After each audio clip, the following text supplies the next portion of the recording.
from us. This case reinforces the importance of remembering that and remembering why it's so important to put the investment and work into these cases. In the quiet suburb of Falls Township, Pennsylvania, the morning of February 4, 1984 began with shock and horror. Good morning. I'm Jennifer Randolph, the Executive Director of Case Management and Operations with the DNA Doe Project. We are a nonprofit humanitarian organization. The restaurant's day manager arrived early to start his shift, only to notice something unusual. The front door was unlocked. Recently, the area had been troubled by a string of robberies, so he stepped inside with caution. At first, nothing seemed out of place. The counters were clean, and the dining area looked as it should. But when he walked into the kitchen, he was met with a horrifying sight. On the cold floor lay 25-year-old night manager Terry Brooks. Her body was face up, her shoes placed aside, and a large knife was buried deep into her throat. A plastic trash bag had been pulled over her face, as if her killer had wanted to erase her identity. It was a scene of pure violence. Terry's coat suggested she had been preparing to leave after her long night shift, but instead, her life was cut short. Police rushed to the scene within minutes. Detectives found signs of a fierce struggle. Terry had fought hard for her life. Hair and skin under her fingernails showed she had tried to fight back, but in the early 1980s, DNA testing was not yet available. The office told another story: cash drawers and money bags were gone, pointing to robbery. But the brutality of the crime hinted at something far more personal. A brutal robbery scene. Detectives carefully examined the fast food restaurant where Terry Brooks had been killed. At first glance, it looked like a robbery gone wrong. The office drawers were empty, the money bags were missing, and yet, something about the scene felt off. Unlike other robberies in the area, this one ended in murder, and the violence used against Terry seemed far beyond what was needed to steal cash. Investigators noticed that the front door showed no signs of forced entry. It suggested that Terry either unlocked it herself or had been lured back inside by someone she knew or trusted. Her coat was still on, showing she had been ready to leave. But something stopped her. In the kitchen, the knife lodged into her throat was brutal evidence of rage, not just theft. The plastic bag pulled over her face added a chilling detail. It was as though her killer wanted to cover her, to erase her existence. Terry's shoes were neatly placed near the desk in the office, raising more questions. Had she been forced to take them off, or was she working at her desk before the attack began? Technicians searched the scene for clues, but there was little to go on. The only clear evidence came from her own fight for survival, scrapings of hair and skin beneath her fingernails. Without modern DNA tools, those traces were simply kept, waiting for science to catch up. Early investigation stalls. In the days after Terry Brooks' murder, detectives worked tirelessly to track down her killer. They interviewed her co-workers, her family, and her fiancé, searching for someone with a motive. Her parents described Terry as cheerful, hardworking, and ambitious.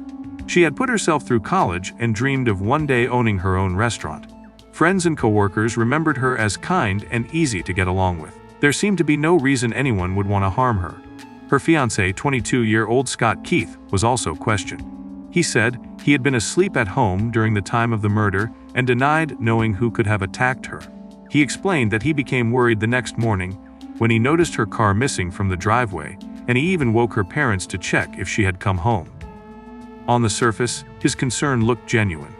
Meanwhile, police turned their attention back to the restaurant. Employee files were collected to see if a disgruntled worker might be responsible. Detectives interviewed staff, but no one appeared to have issues with Terry. She was well liked, and there was no sign of personal conflict.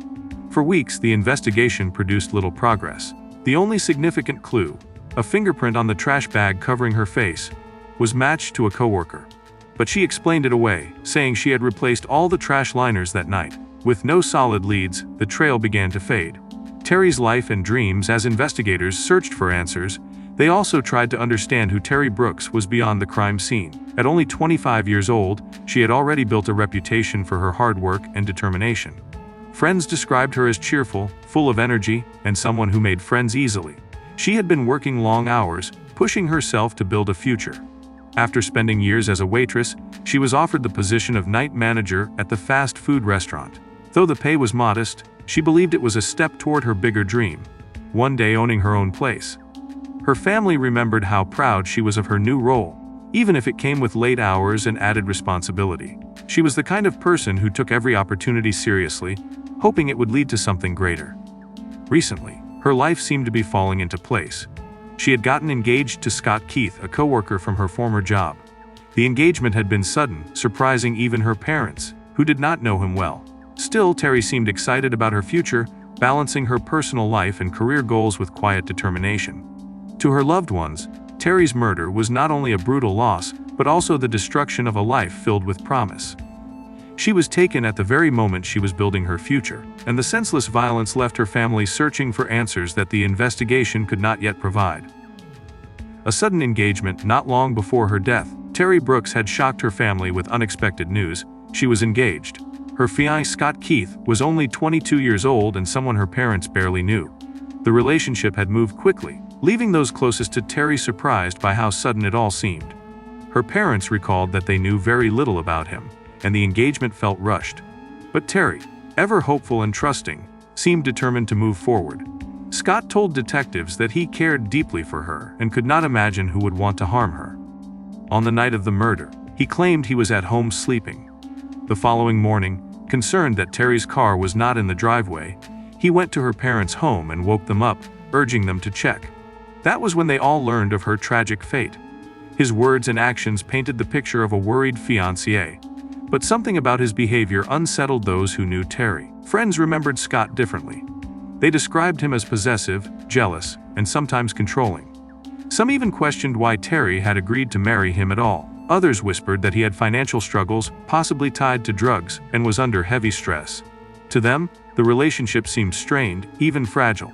While nothing connected him directly to her death at that time, his sudden appearance in her life, and the doubts surrounding him, lingered quietly in the background of the investigation.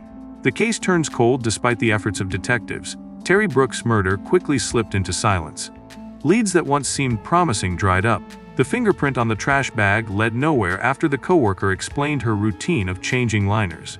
The two drunk men who had caused trouble at the restaurant days before were never identified, and no witnesses could place them at the scene of the crime.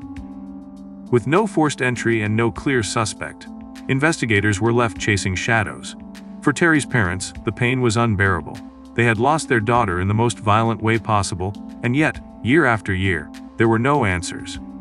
Every new robbery in the area raised their hopes that it might be linked to her case, but nothing ever connected. Detectives admitted that random attacks were always the hardest to solve. Without a clear suspect or motive, the case file grew dusty, stacked among other unsolved crimes. Meanwhile, life continued for those who had once been suspects. Scott Keith remained free, his name never formally cleared but never proven guilty either. Friends and family carried quiet doubts, but police had no proof. The trail that began on that February morning faded with time, and Terry's case officially became a cold file. It seemed destined to remain unsolved, another young life cut short, with justice forever out of reach. Experts opened the file. 14 years passed before Terry Brooks' case was pulled from the shelves once more. In 1998, Detective Sergeant Y. Cloud of Falls Township began reviewing old unsolved homicides.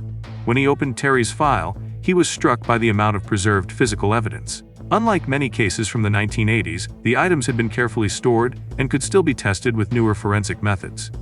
To Cloud, this was a case with high solvability. He teamed up with homicide detective Nelson Whitney and Deputy District Attorney Lori Markle. Together, they noticed a flaw in the original investigation. Back in the 1980s, police had focused heavily on the robbery angle, assuming Terry had been an unlucky victim of a violent thief. New DNA testing brought the breakthrough. Samples taken from beneath Terry's fingernails and from the murder weapon revealed a profile. Investigators secretly collected Scott's DNA from cigarette butts in his trash. The match was undeniable. Confronted with the evidence, Scott confessed. On the night of February 4, 1984, when Terry ended their engagement, he snapped. In a violent rage, he beat, strangled, and stabbed her, staging the scene as a robbery.